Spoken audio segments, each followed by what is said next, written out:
नमस्कार दोस्तों, स्वागत है आप सबका जैन इन्वेस्टर्स यूट्यूब चैनल में। दोस्तों, आज हम एक ऐसी कंपनी का स्टॉक देखने वाले हैं जिसके स्टॉक ने बीते एक साल में 67% के रिटर्न के साथ एक स्ट्रॉन्ग परफॉर्मर के रूप में सामने आया है। दोस्तों, एक साल पहले इस कंपनी का शेयर 1005 रुपए के आसपास ट्रेड कर रहा था, लेकिन अब ये लगभग 1700 की लेवल के आसपास पहुंच चुका है। दोस्तों, तो ये स्टॉक है के ई आई इंडस्ट्रीज का स्टॉक। दोस्तों, ये कंपनी केबल और तारों का निर्माण करती है, केबल और वायर्स का। तो चलिए देखते हैं आज हम किन सेक्शंस को कवर करने वाले हैं। दोस्तों, तो सबसे पहले हम आज के सेक्शन में कंपनी के स्टॉक का परफॉर्मेंस देखेंगे, उसके बाद कंपनी के बिजनेस का ओवरव्यू, प्रोडक्ट पोर्टफोलियो पर नजर डालेंगे, कंपनी की प्रेजेंस की बात करेंगे, कहां कहां ये कंपनी अवेलेबल है, कहां कहां इसके प्रोडक्ट्स एक्सपोर्ट किए जाते हैं, उसके बारे में बात करेंगे। उसके बाद financial overview, quarterly and yearly results पर भी नजर डालेंगे। साथ ही कंपनी के पॉजिटिव और निगेटिव बातों के बारे में बात करेंगे, की फैक्टर्स के बारे में बात करेंगे और अंत में देखेंगे टारगेट प्राइस। तो लेकिन ये वीडियो अंत तक जरूर देखिएगा दोस्तों, क्योंकि बीच बीच में मैं आपको ऐसी बहुत सारी जानकारी शेयर करने वाला हूं जो आपको हेल्प कर सकती है आपकी आगे की स्ट्रेटेजी डिसाइड करने में।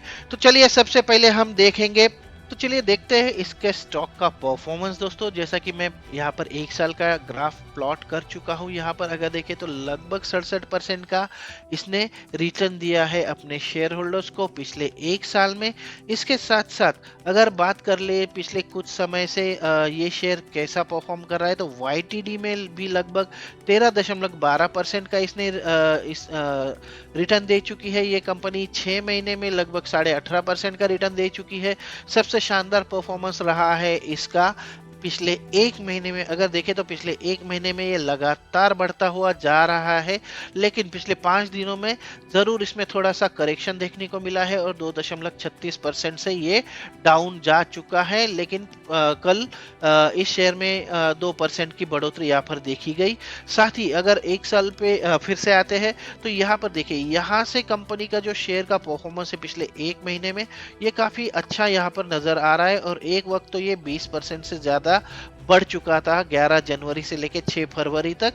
और अगर अभी तक की बात करें तो 11 जनवरी से 10 फरवरी एक महीने में भी ये 17.5% से बढ़ चुका है। दोस्तों, अगर कोरोना के बाद की बात कर ले तो यहाँ पर कहीं पर कोरोना की वजह से लॉकडाउन लगा था दोस्तों।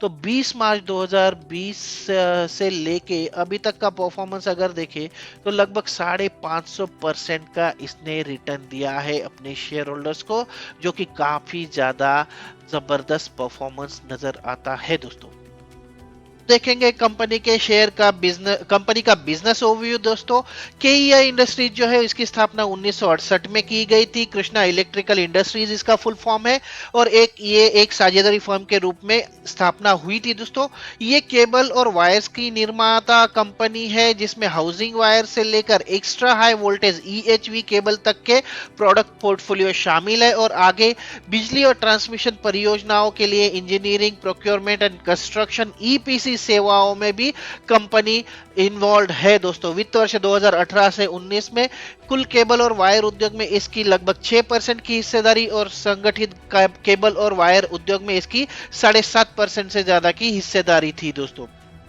अगर देखें तो कंपनी के की मैट्रिक्स पर नजर डाले तो 1800 से ज्यादा कंपनी के एम्प्लॉइज है, 2000 से ज्यादा इंस्टीट्यूशनल कस्टमर्स है, 5 मैन्युफैक्चरिंग प्लांट्स है, 1800 से ज्यादा डीलर्स एंड डिस्ट्रीब्यूटर्स है और 2350 करोड़ रुपए के से ज्यादा के ऑर्डर बुक है। अगर एग्जैक्ट नंबर बताऊं तो इसमें 3000 से ज्यादा के ऑर्डर बुक ऑलरेडी अवेलेबल है। दोस्तों, इसके बाद अगर नजर डाले कंपनी किन किन सेक्टर्स को या फिर इंडस्ट्रीज को टारगेट करती है, वैसे अगर वायर्स की बात करें तो वायर्स हर सेक्टर में चाहिए होती है। दोस्तों, ऐसा कोई सेक्टर नहीं है जहां पर वायर का यूज नहीं होता है, लेकिन mainly power, oil and gas, real estate, cements, railways, automobile, steels, fertilizers, इन सेक्टर में वायर्स का जो है या फिर इसके प्रोडक्ट्स का जो है वो काफी ज्यादा यूज होता है। दोस्तों, अगर इसके की क्लाइंट्स की बात कर ले तो इसमें बहुत सारे क्लाइंट्स है। दोस्तों, मैं सारे कवर नहीं कर सकता, मैंने मेन सेक्शंस के उठाए हैं, जैसे पावर सेक्टर है, उसके बाद देखे तो पावर सेक्टर से ही इतने सारे कस्टमर्स है कंपनी के पास। बीएसई से,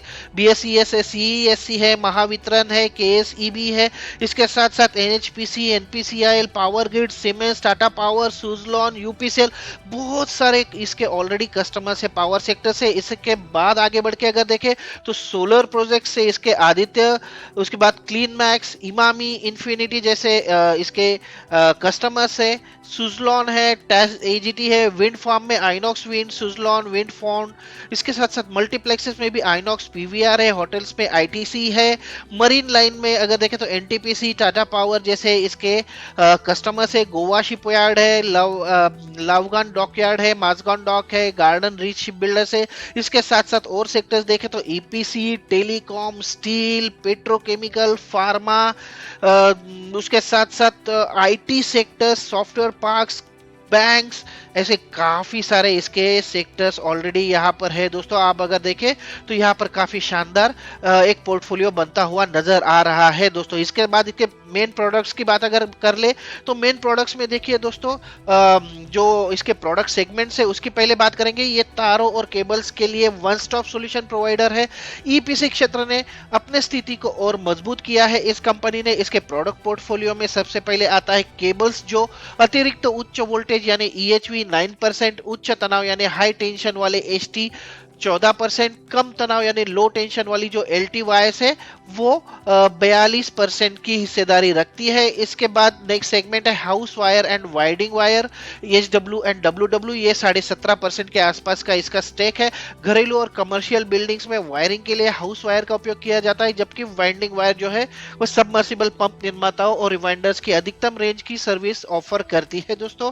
तीसरा सेक्टर है स्टेनलेस स्टील वायर्स का, एसएसडब्ल्यू का, जो 2.8% की हिस्सेदारी रखता है और वाइड रेंज ऑफ एप्लीकेशंस में इसका यूज होता है, जैसे कि welding wire, hard stainless steel wire आदि को यहाँ पर कवर किया जा सकता है दोस्तों। और अंतिम इसका सेगमेंट है ईपीसी व्यवसाय, जैसा मैंने बताया कि लाइक प्रोक्योरमेंट एंड कंस्ट्रक्शन, यहाँ पर 16% का हिस्सेदारी है कंपनी की। ये बड़ी बिजली और संबंध क्षेत्र की प्रोजेक्ट्स के लिए टर्न की सॉल्यूशंस प्रोवाइड करता है।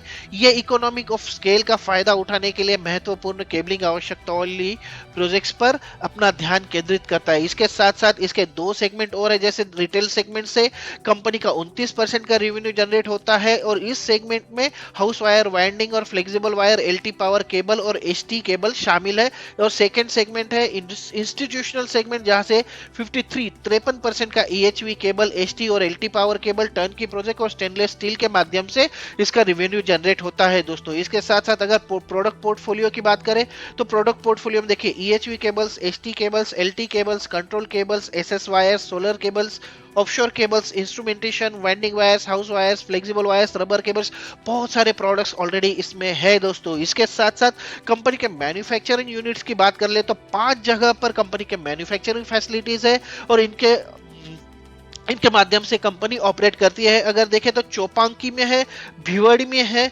पथेड़ी में है, ये सारे के सारे राजस्थान में स्थित है। और फिर महाराष्ट्र में राखोली और चिंचपाड़ा में जो सिलवासा में है, यहाँ पर कंपनी के जो है वो मैन्युफैक्चरिंग यूनिट्स अवेलेबल है। इसके साथ साथ इसके डिस्ट्रीब्यूशन नेटवर्क की बात करें तो बहुत ज्यादा फैला हुआ डिस्ट्रीब्यूशन नेटवर्क है इस कंपनी का। इस कंपनी के 5000 से ज्यादा चैनल पार्टनर, 38 से ज्यादा ब्रांच ऑफिसेस, 22 से ज्यादा डेपो और 21 वेयर हाउसेस है। इसके रिटेल सेगमेंट में पूरे भारत में 1800 से ज्यादा डिस्ट्रीब्यूटर पार्टनर्स है। अगर देखें तो नॉर्थ में इसके डीलर्स या डिस्ट्रीब्यूटर्स 575, साउथ में 335, ईस्ट में 437 और वेस्ट में 458 डीलर्स या डिस्ट्रीब्यूटर्स है। और साथ ही अगर मार्केटिंग ऑफिसर्स की बात करें तो नॉर्थ में 9, साउथ में 7, ईस्ट में 6 और वेस्ट में 14 ऑफिसेस कंपनी के ऑलरेडी अवेलेबल है। इसके साथ साथ कंपनी का ग्लोबल प्रेजेंस अगर बात करें तो 45 से ज्यादा देशों में इस कंपनी की उपस्थिति है दोस्तों। और ये विदेशी ग्राहकों को ईएचवी, एमवी और एलवी केबल का एक्सपोर्ट करती है। अगर नाम लेकर देखा जाए तो ज्यादा अफ्रीका और यूरोप में काफी ज्यादा प्रेजेंस है इसका, एशिया में तो है ही है। और इसके साथ साथ ऑस्ट्रेलिया जैसे कॉन्टिनेंट में भी ये अवेलेबल है, इसकी पहुंच है दोस्तों। वेस्ट इंडीज, पनामा यहाँ पर भी ये कंपनी अपनी पहुंच रखती है। मेन अगर मार्केट देखें तो फ्रांस, यूके, जर्मनी, इटली, इसके साथ साथ अल्जीरिया, घाना है, Mozambique, Mauritius, south Africa, Namibia जैसी कंट्रीज है, इजिप्ट जैसी कंट्रीज जो इसके क्लाइंट लिस्ट में शामिल है या फिर इसके पहुंच में है। बहरीन, कुवैत, ईरान, कतार, यूएई जो मिडल ईस्ट के जो कंट्रीज है वहां पर भी इसकी पहुंच है। और इसके साथ साथ भारत के अलावा Sri Lanka, Maldives, Bangladesh, Malaysia, Nepal, Vietnam, Singapore जैसी एशियन कंट्रीज, कोरिया, जापान जैसी, फिलीपीन जैसी एशियन कंट्रीज भी इसके पहुंच के अंडर है दोस्तों। आइए आगे बढ़ते हैं और आगे बढ़ते कंपनी के फाइनेंशियल इंफॉर्मेशन पर नजर डालते हैं। लेकिन दोस्तों अभी तक दी हुई मेरी जानकारी से अगर आप खुश हैं तो मेरे वीडियो को लाइक जरूर कीजिए, और अगर आप मेरे चैनल पर नए हैं तो इसे लाइक जरूर कर दीजिए, क्योंकि ऐसी ही नई नई जानकारी मैं आपके साथ शेयर करने वाला हूं जो आपकी हेल्प कर सकती है आगे की स्ट्रेटेजी डिसाइड करने में। दोस्तों आइए आगे बढ़ते हैं और आगे बढ़ के देखेंगे कंपनी के फाइनेंशियल हाईलाइट्स के बारे में, फाइनेंशियल ओवरव्यू के बारे में बात करेंगे। अगर यहाँ पर देखें दोस्तों तो 15,122 करोड़ रुपए के टोटल मार्केट कैपिटलाइजेशन है। कंपनी के शेयर की करंट प्राइस 1677 रुपए है। 1733 तक ये शेयर जा चुका है और 905 इसकी 52 वीक की लो लेवल है। स्टॉक का पी जो है वो 33.2 का है और इंडस्ट्री पी 24.6 का है। तो इस हिसाब से थोड़ा सा हायर लेवल पर झुकता हुआ दिख रहा है ये स्टॉक। इसके बाद आरओसी और आरओई के आंकड़े काफी अच्छे हैं। 23.8% का आरओसी और आरओई जो है वो 19.2% का है। इसके बाद बुक वैल्यू जो है 260 रुपए की, डिविडेंड भी प्रोवाइड करती है। 0.18% का डिविडेंड है, डिविडेंड यील्ड है। फेस वैल्यू जो है वो 2 रुपए की है। प्रॉफिट ग्रोथ पिछले एक साल का लगभग 32% के आसपास और सेल्स ग्रोथ लगभग 31% के आसपास रहा है। ईपीएस का आंकड़ा काफी प्रभावित करता है दोस्तों, 50.5 रुपए का ईपीएस है। इसके बाद डेट टू इक्विटी काफी कम है दोस्तों, 0.08 का डेट टू इक्विटी रेशियो है। पियोट्रोस की स्कोर बन रहा है 6 का और जी फैक्टर का स्कोर बन रहा है 4 का, जबकि डेटर डेज है 79 दिन के। आगे बढ़ते हैं दोस्तों, आगे बढ़ के क्वार्टरली रिजल्ट्स पर एक बार नजर डालेंगे। अगर देखें तो Q3 FY 2022 में कंपनी का टोटल रिवेन्यू रहा था 1564 करोड़ रुपए, जो पिछली तिमाही में Q2 FY 2023 में 1608 करोड़ रुपए हो गया। और इस तिमाही में जो आंकड़े आए हैं जो दिसंबर तिमाही के Q3 FY 23 के, उसमें 1784 करोड़ रुपए इसका रिवेन्यू रहा है। अगर देखें तो पिछले 2 तिमाही यानी पिछले ईयर ऑन ईयर के बेसिस पे इसमें काफी ज्यादा बढ़ोतरी देखने को मिली है दोस्तों, लगभग 25% से ज्यादा की बढ़ोतरी यहाँ पर देखी गई है। ईबिडा की बात करें तो 159 करोड़ रुपए का ईबिडा रहा था Q3 FY 2022 में, जो 196 करोड़ रुपए हो चुका है Q3 FY 2023 में। पिछली तिमाही में था ये 166। तो यहाँ पर भी अगर देखें तो ईयर ऑन ईयर बेसिस पे 23% से ज्यादा की बढ़ोतरी यहाँ पर देखने को मिली है दोस्तों। साथ ही EBITDA मार्जिन में भी सुधार होता हुआ दिख रहा है, 10.14 से 10.31 और अब इस तिमाही में ये 10.98% का रहा है। प्रॉफिट आफ्टर टैक्स की बात करें तो 6.47% का प्रॉफिट मार्जिन था, उसके बाद 6.65 का हो गया और इस तिमाही में बंद होते होते ये 7.21 तक पहुंच चुका है। तो पैट मार्जिन काफी अच्छा यहाँ पर इंप्रूव हो रहा है। इसके बाद Q3 FY 2022 की बात करें तो 101 करोड़ रुपए का टोटल प्रॉफिट था कंपनी का, जो अब हो चुका है 129 करोड़। तो लगभग 27% का यहाँ पर प्रॉफिट ग्रोथ देखा गया है ईयर ऑन ईयर बेसिस पे। आइए आगे बढ़ते हैं, आगे बढ़ के इसके ईयरली रिजल्ट्स पर अगर नजर डालें दोस्तों तो रोबस्ट रिवेन्यू ग्रोथ यहां पर देखने को मिल रही है। अगर देखें तो पिछले कुछ सालों से FY 18 से कंपनी की जो ग्रोथ है या फिर कंपनी का जो रिवेन्यू है वो 14% के CAGR से बढ़ता हुआ यहां पर देखा गया है। अगर पिछले साल की बात करें तो 4181 करोड़ रुपए का इसका टोटल रिवेन्यू रहा था, जो 5727 करोड़ रुपए हो चुका है। तो इसमें जबरदस्त उछाल देखने को मिला है दोस्तों, लगभग 25% से भी ज्यादा का उछाल यहां पर देखा गया है। इसके साथ साथ ईबिडा की बात करें तो ईबिडा भी इसका 15% के CAGR से बढ़ रहा है पिछले 5 सालों में, ये भी काफी अच्छा आंकड़ा है दोस्तों। FY 21 में 476 करोड़ रुपए टोटल ईबिडा मार्जिन रहा था, जो अब हो चुका है 604 करोड़ रुपए। तो इसमें भी काफी शानदार बढ़ोतरी हमें देखने को मिल रही है दोस्तों। और स्ट्रॉन्ग पैट की बात करें तो प्रॉफिट आफ्टर टैक्स जो है वो 27% की CAGR से यहाँ पर बढ़ता हुआ दिखा गया है। 270 करोड़ रुपए पिछले तिमाही में इसका प्रॉफिट आफ्टर सॉरी पिछले साल में इसका प्रॉफिट आफ्टर टैक्स था, जो अब हो चुका है 376 करोड़। तो यहाँ पर भी 35% से ज्यादा की मजबूत वृद्धि देखने को मिली है दोस्तों। आइए आगे बढ़ते हैं, आगे बढ़ के जान लेंगे कंपनी के रिवेन्यू का ब्रेकअप। अगर देखें तो प्रोडक्ट वाइज अगर देखें तो सबसे मतलब एल टी पावर से आता है इसका 38% का रिवेन्यू, एच डब्ल्यू और डब्ल्यू डब्ल्यू से 26% का रिवेन्यू जनरेट करती है, H T cable high tension cable से 17% का रिवेन्यू जनरेट होता है, और बाकी जो है वो एस एस डब्ल्यू से 4%, ईपीसी से 7%, अदर से -1% और ईएचवी से 9% का रिवेन्यू कंपनी ने जनरेट किया है। अगर देखें तो एक्सपोर्ट से कंपनी का टोटल 10% का रिवेन्यू जनरेट होता है, रिटेल सेक्शन से 41% और इंस्टीट्यूशनल सेगमेंट से 49% का रिवेन्यू कंपनी जनरेट करती है। और अगर रीजन वाइज की बात करें तो वेस्ट से 31%, ईस्ट से 15%, साउथ से 18% और नॉर्थ से कंपनी 36% का रिवेन्यू जनरेट करती है दोस्तों। इसके बाद इसके शेयर होल्डिंग पैटर्न पर भी एक नजर डाल लेंगे। अगर यहाँ पर देखें तो जो प्रमोटर्स है उनकी हिस्सेदारी 37.32% की है। उसके बाद फॉरेन इन्वेस्टर्स काफी इंटरेस्टेड है, 26.83% का होल्ड रखते हैं यहाँ पर, 84% का अगर यहाँ पर देखें। उसके बाद आता है डोमेस्टिक इन्वेस्टर्स जिनका 19.1% का यहाँ पर स्टेक है, और पब्लिक एंड अदर का 16.74% का स्टेक है यहाँ पर। एक चीज यहाँ पर जरूर हाईलाइट करना चाहूंगा कि पिछली 2 तिमाही में प्रमोटर्स की होल्डिंग जो है वो थोड़ी सी गिरती हुई नजर आ रही है। हालांकि ऑलरेडी प्रमोटर्स की होल्डिंग जो है वो इतनी स्ट्रांग नहीं है, 38 से 39% है, जो कि थोड़ी सी कम साइड में भी है दोस्तों। आइए आगे बढ़ते हैं, आगे बढ़ के देखेंगे इसके पॉजिटिव पॉइंट्स पर एक बार जरूर नजर डालेंगे दोस्तों। अगर पॉजिटिव पॉइंट देखें तो सबसे पहले देखते हैं कि कंपनी ने जो है वो अपने ऊपर जो कर्जा है उसको घटाया है, और ये कंपनी अब लगभग कर्ज मुक्त होने की कगार पर है। साथ ही कंपनी को ये तिमाही में अच्छे नतीजे आने की उम्मीद जताई जा रही है, और कंपनी के पिछले 5 वर्षों का जो प्रॉफिट ग्रोथ है वो काफी अच्छा रहा है दोस्तों। पिछले 5 वर्षों में 32% के सीएजीआर से लाभ वृद्धि देखी गई है कंपनी की। इसके बाद साथ साथ अगर निगेटिव पॉइंट की बात करें तो जैसा कि मैंने पहले भी हाईलाइट किया दोस्तों, निगेटिव पिछली तिमाही में जो है उसके मुकाबले प्रमोटर्स की होल्डिंग लगभग 0.67% से घटी है दोस्तों, जो कि मतलब थोड़ा सा निगेटिव साइन जरूर माना जाएगा। अगर इसके की ग्रोथ फैक्टर्स पर अगर एक बार नजर डाल ले, की फैक्टर्स ये वही फैक्टर्स होते हैं दोस्तों जो आगे जाके कंपनी के शेयर की टारगेट प्राइस डिसाइड करने का काम करते हैं, उसकी मूवमेंट डिसाइड करने का काम करते हैं। अगर इसको एक पॉइंट मतलब एक के बाद एक पॉइंट देखें की ग्रोथ फैक्टर्स की, तो सबसे पहले कंपनी का जो ऑर्डर बुक है वो 3,443 करोड़ रुपए का है दोस्तों, काफी शानदार नंबर है। इसके साथ साथ कंपनी जो एक्सपोर्ट करती है वहां से रेवेन्यू जो जनरेट होता है वो लगभग 10% का रेवेन्यू जनरेट होता है कंपनी का।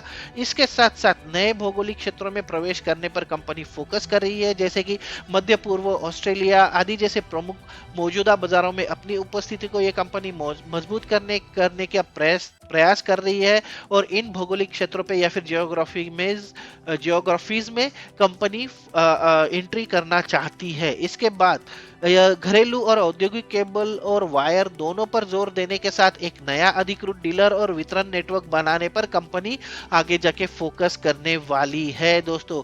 और अगर रिसेंट डेवलपमेंट की बात करें तो कंपनी को सबसे बड़ा 400 केवी के ईएचवी केबल के एग्जीक्यूशन एंड सप्लाई के लिए एक लैंडमार्क ऑर्डर मिला है। ये अब तक का 400 केवी केबल के लिए प्राप्त सबसे बड़ा सिंगल ऑर्डर है दोस्तों। चलिए आगे बढ़ते हैं, मैं ज्यादा टाइम पास नहीं करना चाहूंगा दोस्तों, आगे बढ़ते हैं और आगे बढ़ के सीधे टारगेट प्राइस के बारे में हम यहाँ पर बात करेंगे। अगर टारगेट प्राइस देखें तो कंपनी का पास्ट परफॉर्मेंस काफी शानदार रहा है। स्पेसिफिक पीरियड की बात करें तो कोरोना के बाद तो जैसे कंपनी के परफॉर्मेंस में 4 चांद लग गए दोस्तों, इसने जबरदस्त परफॉर्मेंस दिखाया है, जबरदस्त उछाल देखने को मिला है। मार्च 2021 के मुकाबले मार्च 2022 के अगर प्रॉफिट की बात कर ले ईयर ऑन ईयर में, तो इसमें लगभग 35% की बढ़ोतरी देखी गई है, और एक पॉजिटिव इंडिकेशन है कंपनी के ग्रोथ के बारे में। साथ ही कंपनी ने बड़े बड़े ऑर्डर्स हासिल किए हैं और उन्हें पूरा करने के लिए अपनी मैन्युफैक्चरिंग फैसिलिटीज को बढ़ाने पर भी कंपनी काम कर रही है, उस पर फोकस कर रही है दोस्तों। इसके अलावा गवर्नमेंट के आत्मनिर्भर भारत जो है उस मिशन का भी कंपनी को फायदा मिल सकता है और इसकी वजह से कंपनी के आने वाले समय में कंपनी को ग्रोथ मिल सकता है। इसके साथ साथ डेट टू इक्विटी रेशियो की भी बात कर लेते हैं। ये काफी कम है दोस्तों, 0.08% का 0.8 का डेट टू इक्विटी रेशियो, ये काफी कम माना जाएगा दोस्तों। तो इसी वजह से हमने बोला दोस्तों कि कंपनी ऑलमोस्ट डेट फ्री है या फिर कंपनी ऑलमोस्ट कर्ज मुक्त है। और आखिरी पॉइंट अगर यहाँ पर नजर डालें तो सबसे पहले कंपनी ओवरसीज एक्सपेंशन का प्लान कर रही है दोस्तों। कंपनी अपने वीक पॉइंट्स पर काम कर रही है, जिसके तहत कंपनी नए जियोग्राफीज में अपना बिजनेस बढ़ाने और डिस्ट्रीब्यूशन नेटवर्क स्ट्रॉन्ग करने पर फोकस कर रही है दोस्तों। हमारा मानना है कि ये सारे फैक्टर जो है वो आगे जाके शेयर की प्राइस डिसाइड करने के लिए मुख्य ट्रिगर साबित होंगे दोस्तों। इसके बाद अगर देखें तो पिछले एक महीने में ये शेयर जो है दोस्तों वो 17% बढ़ चुका है और इसमें थोड़ा करेक्शन होने की पॉसिबिलिटी नजर आ रही है दोस्तों।